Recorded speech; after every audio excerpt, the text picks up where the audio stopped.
Role of a coach in a team, आज इसी चीज पे बात करेंगे। ये दो शब्द है ना, रोल और कोच, ये दोनों साथ साथ चलते हैं। रोल तो बहुत सारे चीजों के होते हैं टीम के हिसाब से ऑफ कोर्स, बट जब हम कोच की बात करते हैं ना, तो मैं एक्सप्लेन करने की कोशिश करती हूँ। एक ट्रेन होती है ना, ट्रेन, तो ट्रेन एक अपनी स्पीड से चलती रहती है, लेकिन वो स्पीड तेज, स्लो और कितने बजे, कितनी जल्दी, वो सब चीजें जो होती है ना, वो ट्रेन का ड्राइवर होता है ना, वो कंट्रोल करता है। अब इतने पे रहते हैं, ज्यादा इधर उधर नहीं जाते। मेरे को समझाने में आसानी होगी, मैं इसलिए कह रही हूँ।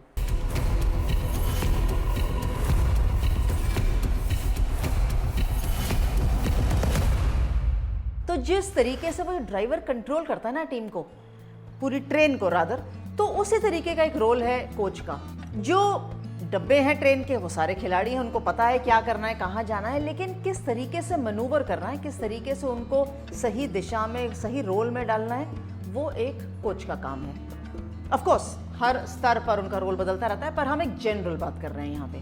सबसे इंपॉर्टेंट चीज़ एक कोच की होती है, और मैं मेल और फीमेल कोचेस दोनों के अंडर खेली हूँ, तो मेरे लिए कोच है इररिस्पेक्टिव ऑफ जेंडर, क्योंकि ये स्किल ही इतनी बड़ी है ना।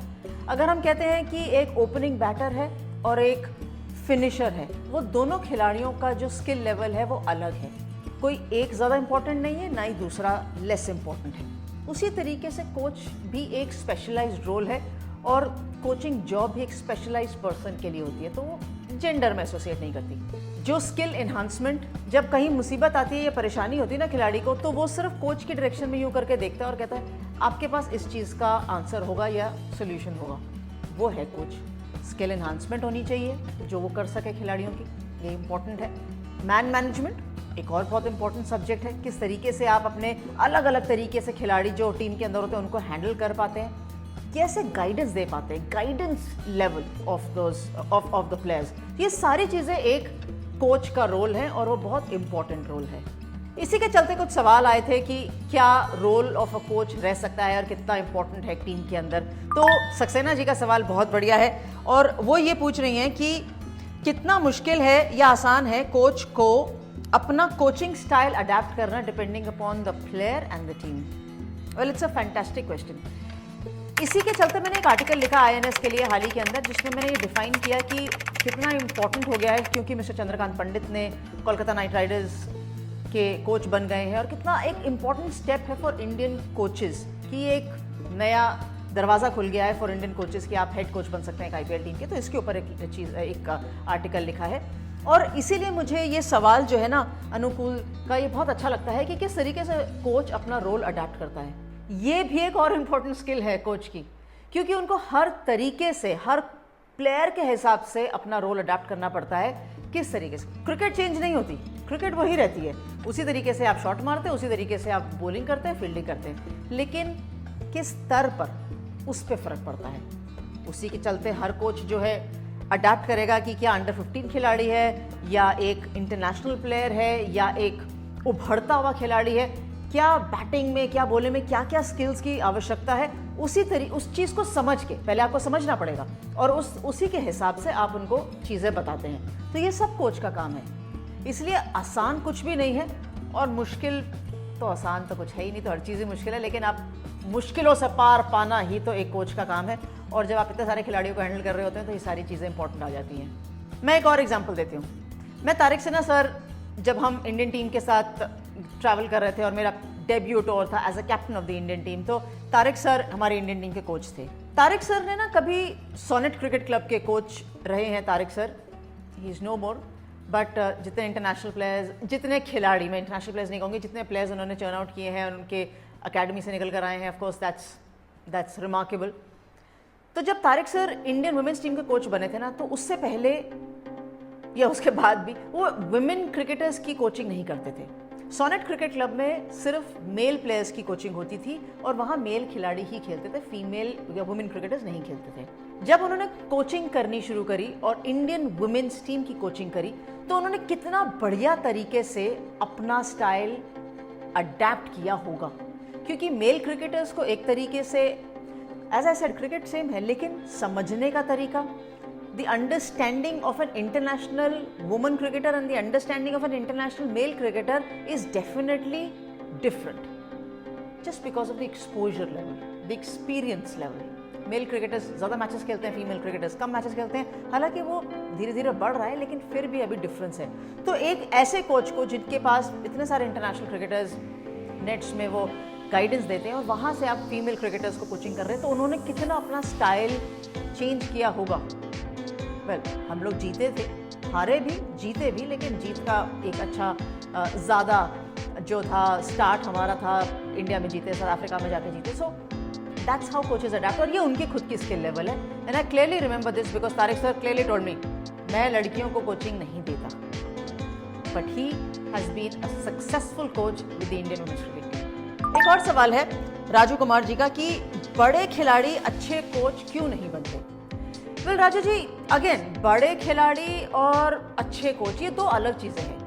खिलाड़ी जब मैदान पे आता है क्रिकेट खेलने के लिए तो वो सारी चीज़ें करता है जो उसको एक अच्छा क्रिकेटर बनाते हैं, लेकिन जब कोचिंग के अंदर आता है तो वो बिल्कुल फील्ड अलग है और एक अलग ही तरीके के आपको लर्निंग चाहिए। सो इतना कोई कंपल्सरी नहीं है कि अगर बहुत अच्छा खिलाड़ी होगा तो वो बहुत अच्छा कोच बनेगा, ना ही कोई ज़रूरी है कि अच्छा कोच नहीं बन सकता।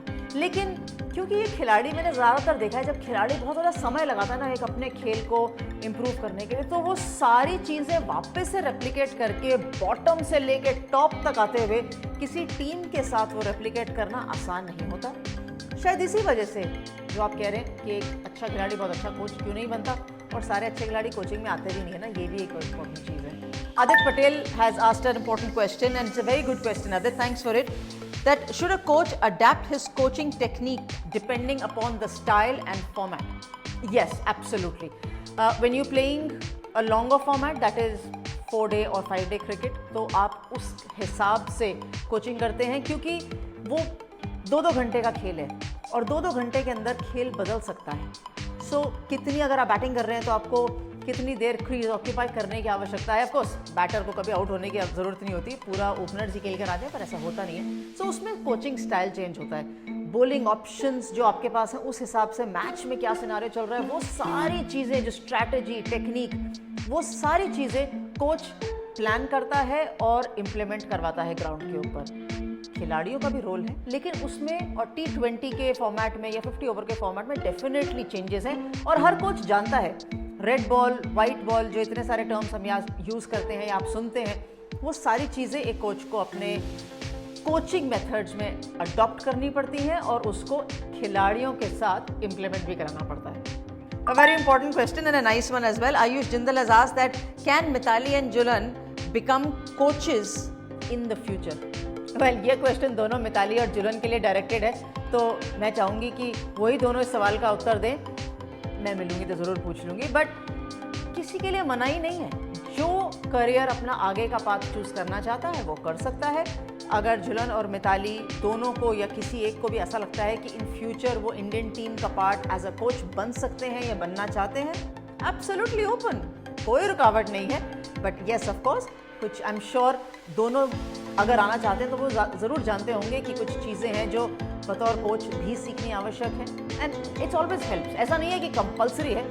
कई लोग ऐसे हैं जो सीधा खेलना जब उन्होंने ख़त्म किया तो कोचिंग में आ गए। अगर वो कर सकते हैं तो वेरी गुड, बट वो बड़ा इंडिविजुअल स्टाइल है करने का। सो डोर्स आर ऑलवेज ओपन। मैं एडमिनिस्ट्रेटर नहीं हूँ, सो मुझे नहीं पता है, लेकिन I am pretty sure doors will always remain open for both of them. Raju Kumar ने एक और अच्छा सवाल पूछा है कि क्या भारतीय टीम में कोई बड़ी हस्ती या कोई बड़ा नाम कोई कोच क्यों नहीं बनता? वेल राजू कुमार जी, अगेन ये बड़ा एक पर्सनल सा चीज़ है किसी भी खिलाड़ी के लिए कि क्या वो कोचिंग के अंदर आना चाहता है, नहीं आना चाहता। और आप, मैं समझ रही हूँ कि आप बड़े खिलाड़ी की किस चीज़ की बात कर रहे हैं कि जो बहुत ज़्यादा अक्लेम्ड क्रिकेटर हो तो वो कोचिंग में क्यों नहीं आना चाहता। जैसे मैंने पहले कहा कि कोचिंग एक बड़ा स्पेशलाइज्ड रोल है और एक और जॉब है। सो आसान नहीं है कि एक रोल प्रोफेशनल से निकल के दूसरे में आना और फिर वही सारी चीज़ें करना। पर अभी तो बतौर खिलाड़ी आप यहाँ से वहाँ देख रहे थे, लेकिन अब बतौर कोच आप एक एंगल से नहीं देखते, आप टॉप से देखते हो, बॉटम से देखते हो, साइड से देखते हो, पूरा होलिस्टिक व्यू उस तरीके से देखते हो। तो एक बहुत पर्सनल इंटरेस्ट की बात है कि वो रोल आप लेना चाहते हैं या नहीं। So it's up to them. कुछ चीज़ें ज़्यादा अक्सर डिस्कस होती हैं कि क्या टॉप लेवल पे कोचेज़ का इतना रोल है या नहीं। मैं हमेशा मानती हूँ, क्योंकि जब आपको एक आंसर चाहिए और सोल्यूशन चाहिए ना, तो हम कितना भी अपने गेम पे फोकस कर लें, जब तक रन्स बन रहे हैं, विकेट्स आ रही हैं, तो बहुत अच्छी चीज़ होती है। लेकिन जहाँ हम सोचते हैं कि हम नेक्स्ट लेवल चले जाएं, या अगर डिप इन फॉर्म है तो वहाँ से निकल कर आ जाएं, तो we always go to those people जो वो सोल्यूशन प्रोवाइड कर सकते हैं। They can be individual coaches, they can be team coaches, but then they are those people who are guides.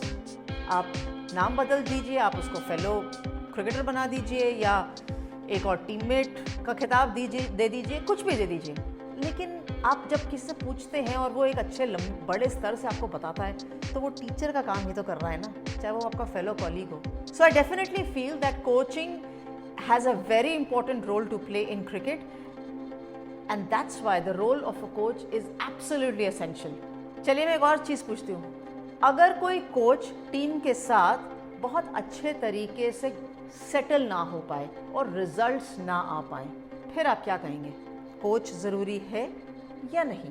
आप अपने कमेंट्स कभी भी शेयर कर सकते हैं, आज या कल, बट लाइक कमेंट करना मत भूलिएगा, और सब्सक्राइब मर्जी हो तो ज़रूर कर लीजिएगा। यहीं मिलेंगे एक और टॉपिक पे। जी हाँ, एशिया कप भी आ रहा है तो उसके बारे में बात करेंगे।